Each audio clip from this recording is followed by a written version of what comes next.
সবাইকে স্বাগতম জানাচ্ছি মাইক্রোসফট ওয়ার্ডে নতুন একটি টিউটোরিয়ালে। আজকে আমরা দেখব কিভাবে মাইক্রোসফট ওয়ার্ডে প্যারাগ্রাফ এবং কলাম ইউজ করতে হয়। ওকে, প্রথমে আমরা যে বিষয়টা দেখব সেটা হলো, আমি সাপোজ একটা প্যারাগ্রাফ লিখলাম, কিন্তু প্যারাগ্রাফটা অনেক বড়। সেক্ষেত্রে আমার এটার এই ডান পাশ দিয়ে লেখাগুলো সব ভাঙা ভাঙা হয়ে আছে। এখন আমি চাচ্ছি এটা লেখাগুলো একটা সুন্দর স্টাইলে নিয়ে আসতে। সেক্ষেত্রে আমি কি করব, আমি ফুল লেখাটাকে সিলেক্ট করব। ফুল লেখাটা আমি মাউস দিয়ে ড্র্যাগ করেও সিলেক্ট করতে পারি, অথবা কিবোর্ড থেকে কন্ট্রোল এ চাপলে ফুলটা সিলেক্ট হয়ে যাবে। তারপর আমি এখানে হোম ট্যাব বার থেকে প্যারাগ্রাফ, এখানে আমি জাস্টিফাই একটা অপশন পাবো, যেটার শর্টকাট হলো এই জায়গায় দেখাচ্ছে কন্ট্রোল জে। আমি যদি কিবোর্ড থেকে কন্ট্রোল জে চাপি তাহলে লেখাটা জাস্টিফাই হয়ে যাবে। এবং আমার যদি লেখাটা ডান পাশ থেকে শুরু করা দরকার পড়ে, সেক্ষেত্রে আমি এটাতে দিতে পারি। এটার নাম হলো কন্ট্রোল আর। কন্ট্রোল আর মানে রাইট পাশ থেকে শুরু হবে। আর যদি আমি সেন্টারে দেই তাহলে লেখাটি সেন্টারে চলে আসবে। ওকে, আমি চাচ্ছি লেখাটা জাস্টিফাই থাকুক। ওকে, তারপরে এখন আমার এখানে কয়টা পেজ আছে আমি কিভাবে বুঝবো কয়টা পেজ আছে, এটা বোঝার জন্য আমাকে নিচে কর্নারে এখানে আমি দেখতে পারতেছি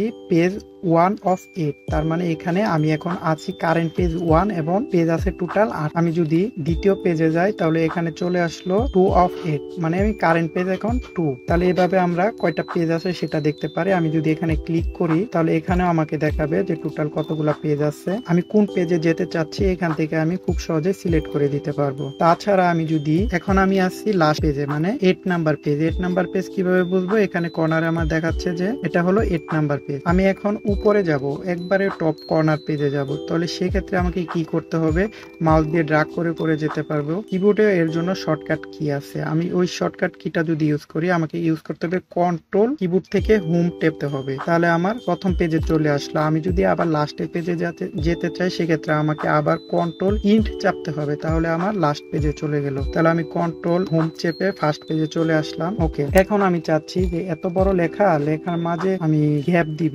তাহলে গ্যাপ দেওয়ার জন্য আমি ইন্টার প্রেস করে গ্যাপ দিতে পারি, যে এটা একটা প্যারাগ্রাফ, এটা একটা প্যারাগ্রাফ। তাছাড়া আমি যদি চাচ্ছি যে এখান থেকে এই লেখাটুকু আমার দুইটা কলামে বিভক্ত হবে, সেক্ষেত্রে আমি এই লেখাটুকু সিলেক্ট করব। সিলেক্ট করে আমি চলে যাব page layout. Page layout option থেকে আমি এখানে কলাম অপশন পাবো। এখানে যদি আমি ক্লিক করি, এখন আমার ডিফল্ট ভাবে 1 সিলেক্ট করা আছে। আমি যদি 2 তে ক্লিক করি, আমার এখানে দুইটা কলামে বিভক্ত হয়ে গেল। আমি শুধু যে লেখাটুকু সিলেক্ট করছি ওই লেখাটুকুই আমার দুইটা কলামে বিভক্ত হয়ে গেল। তারপরে আবার 1 কলামে চলে আসে। আমি যদি চাই যে এখন এই লেখাটুকু আমি 3টা কলামে বিভক্ত করব, সেক্ষেত্রে আমি এখানে ক্লিক করে তে দিয়ে দিলে আমার এখানে 3টা কলামে বিভক্ত হয়ে গেল।